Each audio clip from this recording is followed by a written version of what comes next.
Anime. We're back with anime.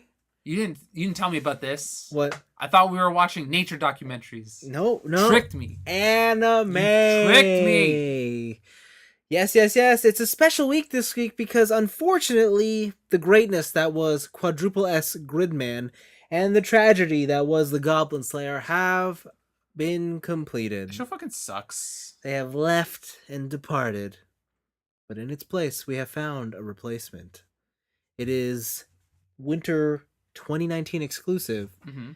And we are now watching The Promised Neverland. We are.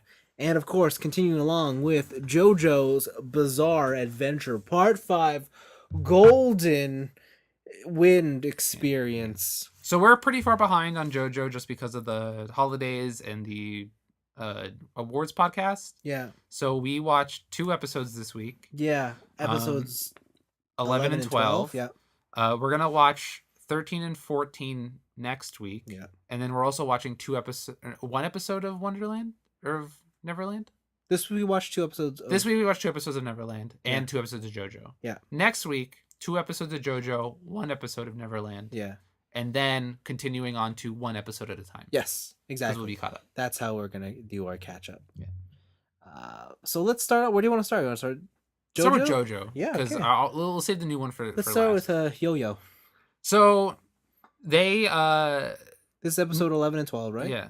Yeah. Natsuracha beat up Little Feet, blew up a car, did some borderline genius shit. God. God fucking damn it. And they got a new order from the boss, which is basically you got to go to this new place. There's a key there. Go get the key. That's it. It's a fetch quest. And it's Abacchio, Fugo, and Giorno. Fujo. And they're all driving up north to grab this key. Yeah. And they get attacked by an enemy stand. Yeah. Who knew? Who knew? Who knew?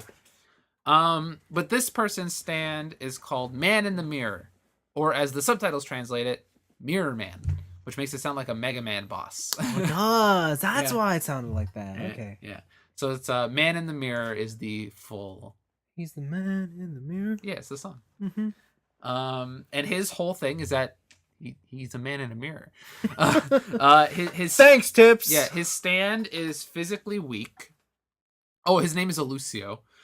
His stand is physically weak, but the power is insane, which is basically if there's any sort of reflective surface, mirror, water, whatever, he can pull you into the mirror world. And he's the god of this world. He gets to control what comes in, what comes out. Is. And he's the god of his body. Our boys get to the area where they're supposed to find the dog mosaic and find the key. And they notice a mirror on the wall. They're like, what the fuck? And Fugo notices Man in the Mirror. No one else does. They're like, no, he's behind the pillar. He's coming for us. They all look around. No one's there. They look back. Fugo's like, he's in the mirror. Yeah. And all of a sudden, it's like Giorno and Abacchio disappear. Yeah. And he's like, what the fuck? Like, what happened? And it turns out it's not that they disappeared, it's that he disappeared. Yeah. And because he got pulled in by Lucio. He quickly figures it out because like his watch was upside down. Yeah. And it was on his opposite arm. Exactly. Right? And stuff like that. And he's like, I'm in the mirror. He's like, oh, you're quick on that. But also, you're fucking worthless. So he pulls up Lucio pulls out a stand, Man in the Mirror. Getting ready to fight. And Fugo is like, yeah, no problem. Let's fight. Yeah, let's fight. I got this. Goes to pull out a stand. Nothing happens. Yeah. Because Man in the Mirror is able to pull only what they want. So he pulled in Fugo, but didn't pull in his stand. But you still get to see his stand. And what I think is probably top 3 most broken stands in the whole franchise. Purple Haze, which in the translation is Purple Smoke. But it's Purple Haze based off the Jimi Hendrix song. And his whole power is that on his knuckles, he has these capsules. And when he punches, the capsules can break. And when they break, they release a flesh-eating virus that enters the enemy through either, blood or through breathing. Respiratory. And then within 30 seconds, eats your flesh from the inside out. Just flesh-eating virus, just straight up. Mm. The thing is, though, is that it's a very temperamental stand. Without Fugo being there to actually physically control it, it's got its own little quirks. Like, it's very obsessed with being clean. So, like, it stopped at one point to rub all the drool that came from its mouth that it fell on its leg. But also, friend or foe, that poison will hit you. Like, it doesn't matter if you're in the area, if like, you accidentally got in the way. Like, it's got no control over the virus. Yes. It just has control over releasing the virus. And so, Abacio's super scared. He wants to leave. Giorno's like, nah, bitch. Like, he's our friend. We gotta figure out this stand attack. Yeah. And he's like, whatever, you're dumb. Abaccio leaves to go find the key. And yeah, this is kind of where the episode gets wild. Man in the Mirror is using his powers to his full extent. Abaccio, he sets up another mirror near where the key is. So I was confused because this whole time, what's his name? Lucio, yeah. He's in the mirror world with Fugo. Yeah. Abaccio runs off, but when Abaccio gets to the dog mosaic, there's a mirror. The Mirror Man has already put a mirror there. Yeah. What? So I believe that is that. So the mirror that was on the wall outside, like, he was placing mirrors around the area. Oh, prior to the event. Like, that framed mirror wasn't just hanging on the outside of a building for funsies. So also he set this up. Yeah, he set it up. All right, fine. Yeah. I'll take it. Fine. I'll take it. Fine. So yeah, he sets it up and he pulls in Abaccio. Yeah. But does he? Because Abaccio uses Moody Blues to record himself, and we know from the boat episode that Moody Blues can take the form of any other person. Yeah. So he takes the form of himself, of Abaccio. Then Mirror Man accidentally pulls in Moody Blues. Yeah. Gets the shit kicked out of him, because then they learn that his stand's not actually strong. It just has a cool power. Yeah.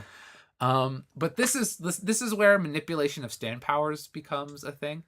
Where he used they had shattered the mirror. That was the one thing. It shattered the mirror to smaller places because Abaccio's like, if you have smaller fragments, you can't see as much. Yeah. Right?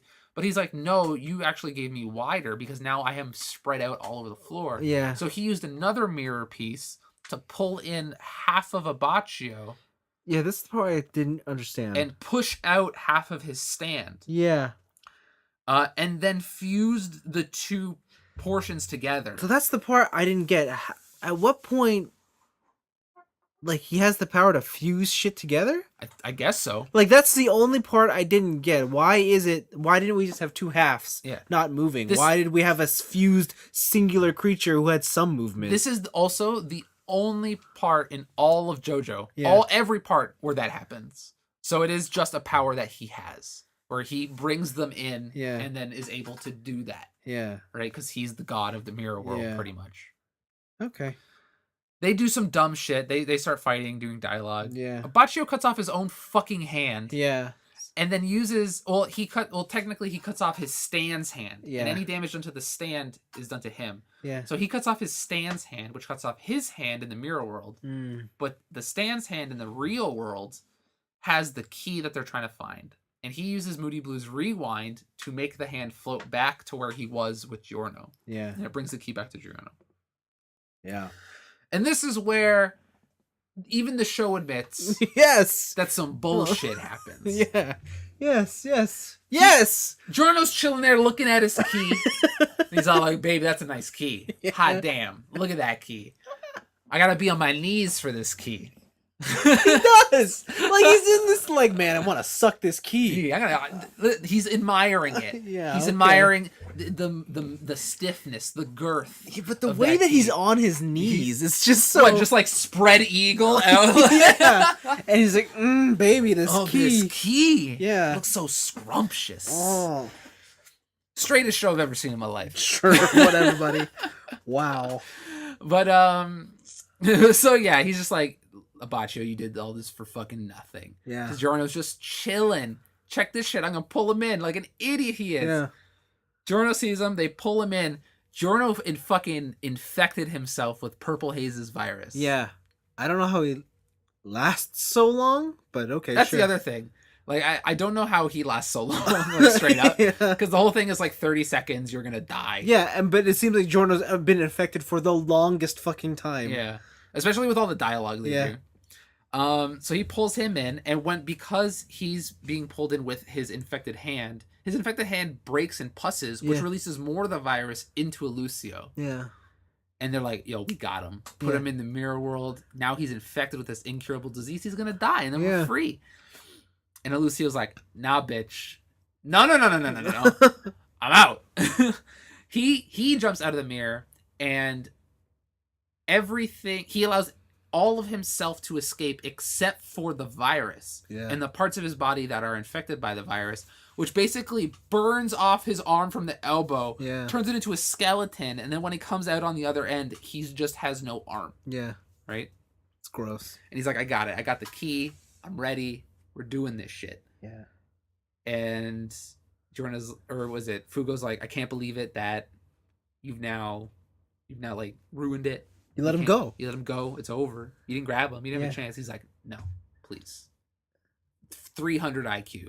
I had this all planned out. I knew he was gonna leave. And that's what I wanted him to do. Because Giorno took the brick that Purple Haze punched, which had the virus on it. Yeah. Morphed it into a snake. Oh, yes. And we know from the past episodes that anything Giorno morphs tries to go back to its owner. Yeah. So it tried to go back to Purple Haze. Yeah. Which was near... the snake can detect human heat. Yeah. Snake was going towards both Purple Haze and the guy. Yeah. So the snake was on attack mode going towards Lucio. Yeah. And within the mirror world, it just shows a brick moving, right? Because it doesn't have the snake. Yeah. And with that, you can use the place within the real world that you know where Purple Haze is to then attack Lucio. Yeah. So he attacks Lucio with his Purple Haze stand from within the mirror world. Yes. Like teleportation shit. Oh, yeah, that's some bullshit.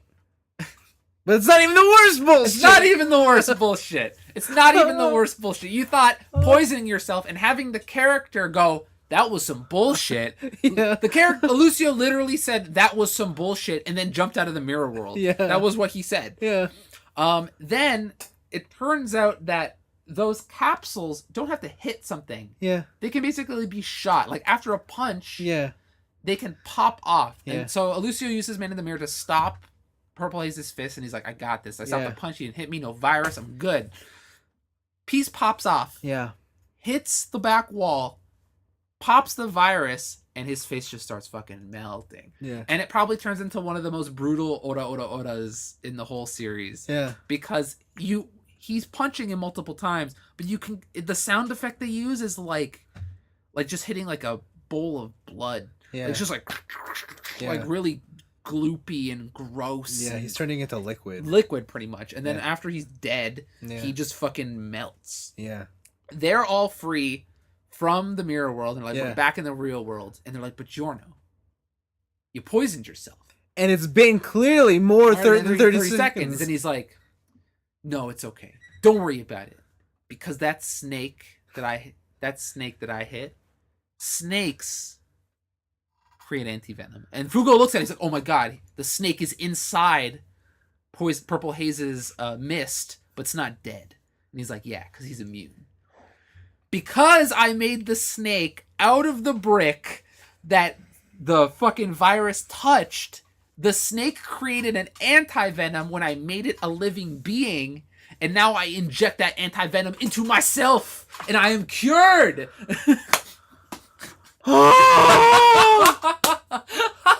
Why? What is this bullshit? I love this show. It's so good. That even got TJ to speak up. That even got TJ to be like, "No way." Yeah. See, no way. See, what the fuck? Fuck yes. What a stupid show. Fuck yes. What a stupid show. So good. What a stupid show.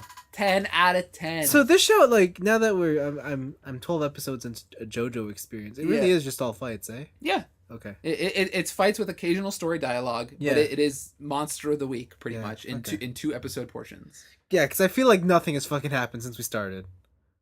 What are you talking about? They found the boss's daughter.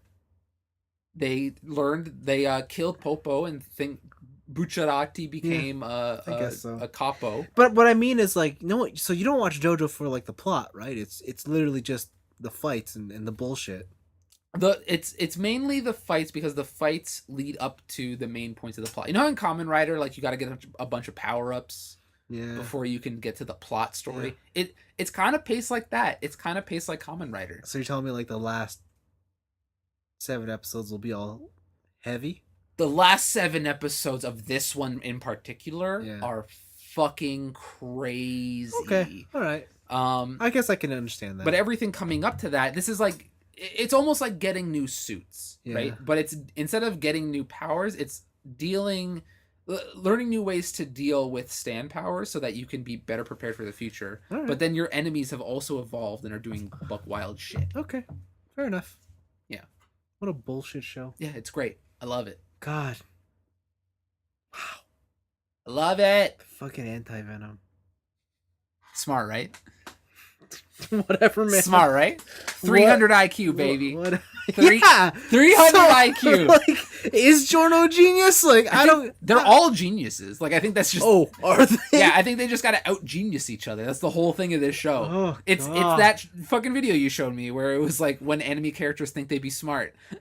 Like, that's the whole show. Oh God! Like, you thought this was dumb. Just wait, buddy. Just wait. Just wait. I don't know if I can handle it. Well, you committed. You made the mistake of asking for an anime club on the season JoJo Part 5 came out. I forgot that JoJo Part 5 was out. Well, this is your punishment. Never forget. The show sucks. The show's great. I fucking love this show. All right, let's talk about the next show we did, the new addition to the crew. Yeah, this was your pick. I had no clue about this show. Yeah, so this is The Promised Neverland, and I picked this because I went on myanimelist.net. I think so. And this one had the highest rating of all of them of the current winter 20. Well, I think there was one higher, but it was like it looked like a fantasy adventure based on the cover. Like there's like a tank, a knight, whatever. And I'm like, I don't really want another one of those. Yeah, we had Goblin Slayer. We're good. Yeah, so I was like, let's go something different, and so I picked this. And it starts out a little wholesome story, orphanage. Yeah, kids are there. And it centers around, 3 main kids, a girl and 2 dudes. The girl's super athletic. The 2 guys are just geniuses, but together they're like the cream of the crop. Yeah, the cream of the crop of the orphanage kids. And they're the oldest ones there. They're almost 12, and they kind of take care of the other ones. But yeah, the whole episode plays out just like orphanage things. They have chores, they have free time where they're playing, they're helping each other out, they have a little game of hide and seek or tag where they can really demonstrate how much of a genius and how much of an athlete some of them are. Yep. And it's fun. And then, as you do with most orphanages, sometimes some kids have to go because they get adopted. Yeah. So one of the really young and kind of she calls herself slower than other kids. Yeah. Connie. Connie has her date of being adopted, and she's about to leave, and it gets to the last day, and she goes. Yeah, they have a party. Yeah, the whole thing. Yeah, the one mother or the mother. They're like, so they have the nanny. Yeah, but she's just called mom. Mom. Yeah, she's called mom. She's called mom, and they call her mom. Yeah, like straight up. They call her mom, and the mom takes Connie, and they're gonna go to the gate of the orphanage and go. Yeah, the edge of the grounds, which no one is allowed to go to. Exactly, and it's established early on that you are not allowed to go past the gate or the edge of the boundaries of the orphanage. Yeah, and everyone abides by it. Anyways, Connie's got to go, but as Connie is leaving, or as Connie's on her way across the field to go to the gate, Emma, our main character, as well as Ray and Norman, the 3 main, they notice that there's a bear. Connie left her bear, her bunny thing. Yeah. Her bunny, and she's never without it. And they're like, oh man, Connie's gonna need this. Yeah. Let's bring it to her. And Ray says, you guys should go do it. it's not too late. Mom's not back. I'm sure she's still there. Yeah. No issues. Yeah, so Emma and Norman are just like, let's go. So they get to the gate. They've never been here. Yeah. And they see a vehicle. They've never seen a vehicle. They've never seen a car before. Yeah, they don't know a lot of these things. And they're like, oh, Some hello. cool stuff out here. Yeah, hello. Is anybody here? Connie still around? They're looking around. And then they check the back of this truck. And all you see is shocked face on Emma's face. So Norman goes to check it out and be like, what's shocked up? Face. He has a chalk face. Camera pulls out. It's Connie's lifeless body. It's Connie's corpse. With a fucking rose growing out of it. Yeah, that was weird. Yeah, it's the skin has gone all pale. Yeah. Connie's fucking dead. She's dead. Like, they slit her throat. Yeah. She's dead. That 6-year-old is dead. Yeah. And then you hear a sound of people talking and coming. So Emma and Norman hide because they know they shouldn't be there and they'll get in trouble if they're caught. And if you thought the shit was crazy with Connie dead, what comes out are not humans. But demons. They are demons! It's not an orphanage. It's a farm! That's fucked up. And oh my god. They are harvesting human flesh. Specifically children. Yes. They're getting that veal. Yeah, and what they're doing is also they go a bit deeper and they kind of explain that they want the children with the highest IQ or the smartest children. Because that's the premium. Yes, and they can only... And Norman and Emma deduce that because the smartest kids have the best brains. Mm-hmm. Because it's like a muscle, right? They will work it out, it's better. And I guess human brain must be a delicacy or some sort of rich like commodity. The more IQ in your brain, the more delicious it is. Yes. And they also deduce that for some reason, if you're dumber, you go get adopted, quote unquote, faster. Yeah, because you're at the back of the pack. Yeah, but for some reason, they can't let you go past the age of 12. Yeah. I have a feeling it has something to do with puberty. Yeah. Like, because you become an adult, you lose that innocence or something. But fucking demons, dude, it was weird. Yeah, it was way weirder than I thought it would be. Yeah, like I thought it was some dark shit. I was like, all right, what's going on? What's gonna happen? I did not see it. Yeah, I did not see it. Yeah, what the fuck? Shock and awe. What the fuck? Yeah, was this more of a surprise? Was this more of a dark surprise than the first episode of Goblin Slayer? No. Because the thing with Goblin Slayer, I think it equally concept wise, dark, equally as dark. Yeah, but the thing is, Goblin Slayer just shows rape. You're absolutely like correct. If in the episode they were hiding under the truck and then one of the demons pulled up Connie by the hair and just slit the 6-year-old's throat while she was alive, then I'd be like, oh fuck, like oh shit. Oh yeah, there's also a part in this where they take Connie's lifeless body and they throw her into a tank. Yeah, like a blue it's like when you keep stuff in formaldehyde. Exactly. Kinda, yeah. But it's just blue. Yeah, just a preserver. Yeah. Preserve that flesh. What the fuck? Yeah, man. Episode 2 rolls around and now, everyone, or not everyone, but the three main characters are in on it. They're searching out. They have this thing. They want to escape. They're making an escape plan. Yeah. They got some more facts show up. Mm-hmm. One, apparently they've all been ID'd and tagged. Yeah, they got GPS in them. Because one kid gets lost, and they go to the mom to say she's lost. Mom pulls out her concealer. No, it's not a concealer. It's fucking GPS. Yeah. And she just tracks the kid instantly. And they all have the tattoos on their neck of the numbers. Exactly. And at this point, the mom is playing some great mind games with the kids, as she never says anything that confronts them. But she knows that someone came to the truck because they had left the rabbit they were going to give back. Yes. Emma brings Ray in on the plan, or Ray kind of just... Yeah, he shows up because he's like, bitch, I'm the Beyblade master. Yeah, right? He's like, yo, you want something done? Let me at it. That was his name in Beyblade too, right? His name is Ray. The Chinese one. Yeah, the Chinese guy. Yeah. With the tiger. Yeah. Yeah, they look the same. Yeah. He just doesn't have the headband. Yeah. Ray escapes from this show, gets a headband, becomes a Beyblade master. I like that. Canonical. Okay, cool. Yeah, so they make this a plan. So Ray is fucking 100% logic. Yeah.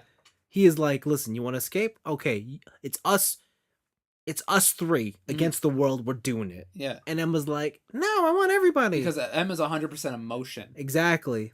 But Norman... He's in the middle. He's in the middle, and he's like, this is why, maybe I should have talked to Ray without you, blah blah blah. Yeah. And then it's because she's so focused on what's in front of her, she doesn't think about the rest of the scenario. And then Ray lays it out. It's like, listen, if this is a farm like you say it is, if there are demons, what the fuck do you think is beyond those walls?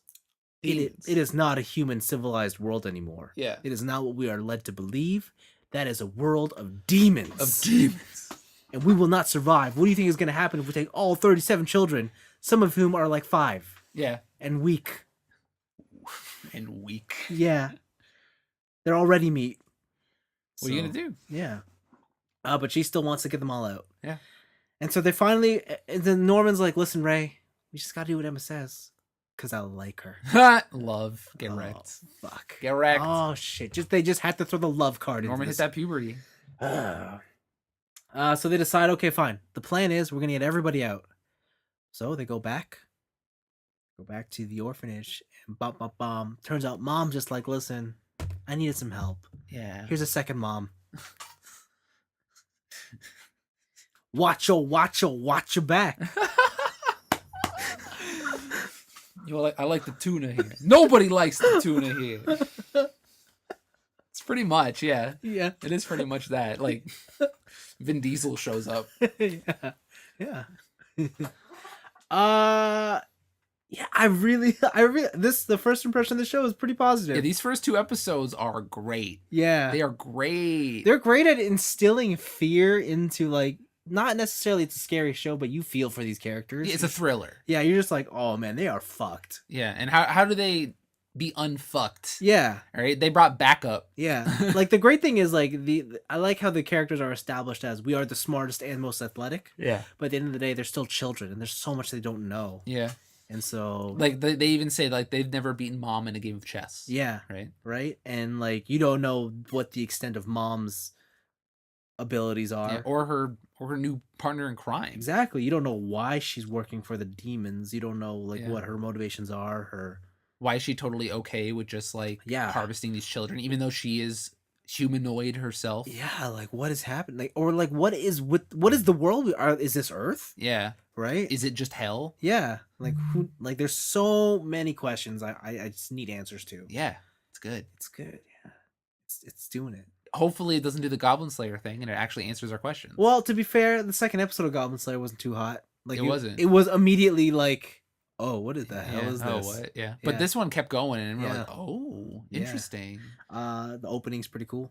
Ending's pretty cool. Yeah. That saxophone. Mm-hmm. I don't understand the puzzle theme and the graphics, though. I'm sure we will. I know. Because that was the flower theme in the whole the intro. And we're like, why are all these flowers? That's true. We're like, oh, Connie. Connie. Connie got wrecked. Connie got murked. Poor Connie. Whatever. She was sick. She didn't see it coming. Poor Connie. Poor Connie. I know. I know. Let's try not to feel, but come on, Connie. It's good though. It's good. I like it. Yeah. Good shit. Yeah. Seems pretty positive. Seems like a good show. I like it. It's the exact opposite of JoJo. What?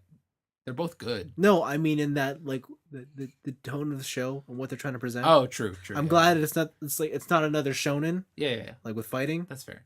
I'm glad that there's a little bit of difference going on. Yeah. Get some variety. Yes, because you can only handle one thing too long. Then you're just like, this is bullshit. Not me. I'm watching JoJo and I'm still reading Kengan Asura. Wow. Like, I'm all shonen all the time. Wow. I read that show. Remember I read that one manga, Kongo Bancho, and I said it was really bad, but the fights were cool, and so I completed the whole thing. Jesus, I don't know how you do it. I just can't. I just like fights. Yeah. Okay. I guess I don't. Like, I mean, I do, but did you like Medaka Box? I did, and then like it's this traditional shonen route of like. Okay. It's weird. Like, I say that, but I still do heavily like My Hero. Yeah. Right. I think it's a lot of it has to be with. Do I like the characters enough? And I don't think there's anyone in JoJo right now that I really resonate with or like I want to root for or care not about. even look at this key. Fuck. God damn, it's a beautiful key. I love this key. God. It's like I've never held a key like this in my life. Oh, it's so gold. It's so gold, so big. So firm. So firm. So thick. Oh, a thick key, Yeah, eh? that the head is just so large. Okay. There you go. Make sure to check out The Promised Neverland, and if you're following with JoJo, again, we're Yeah, always looking for that was feedback. 11 and 12. Yeah. Come back. Next week we'll continue on 2 more episodes of JoJo, 1 more of The Promised Land, And then back to your originally scheduled programming after yeah, that. yeah. So anime continues at least for another 3 months, 4 months, 3 months, 3 months. Oh yeah, Yeah, 3 months until March, which I have a feeling we're gonna have to put on a delay Why? at the end of March because I won't be around. Oh yeah, you'll be on vacay. Yeah, but I'm sure we'll figure it out. Yeah, we'll figure it out. Okay, until next week.